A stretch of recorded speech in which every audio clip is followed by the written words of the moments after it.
Le bras de fer continue à Bure, dans la Meuse. Il y a 10 jours, 500 gendarmes venaient déloger les opposants au projet d'enfouissement de déchets radioactifs. Eh bien, les antinucléaires tentent de se mobiliser. Ce week-end, ils ont bien l'intention de manifester, et ce, malgré l'interdiction de la préfecture.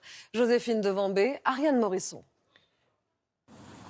Le dispositif des forces de l'ordre est imposant et il se veut dissuasif. Les gendarmes filtrent chacun des accès et fouillent les voitures avec une consigne: empêcher les manifestants d'accéder au site de Bure.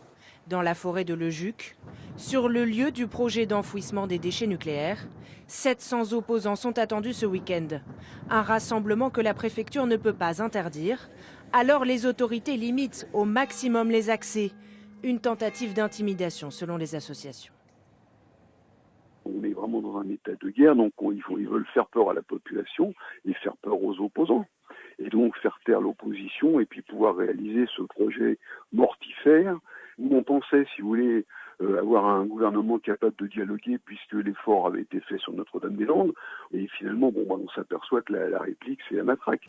Il y a 10 jours, les manifestants présents sur le site avaient été délogés à l'aube au cours d'une vaste opération de gendarmerie.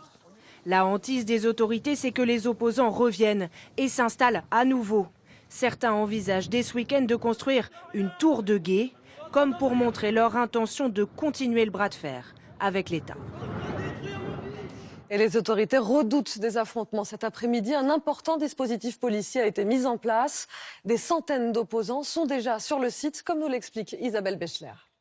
Actuellement, les militants sont rassemblés dans une grange et échangent leur expérience, leurs souvenirs de l'évacuation du 22 février dernier.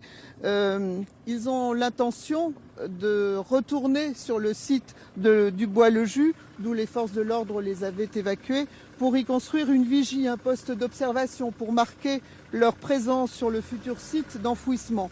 Ils veulent reconstruire une ZAD, une zone à défendre. Or, l'arrêté préfectoral leur défend exactement de s'y rendre à pied ou en voiture.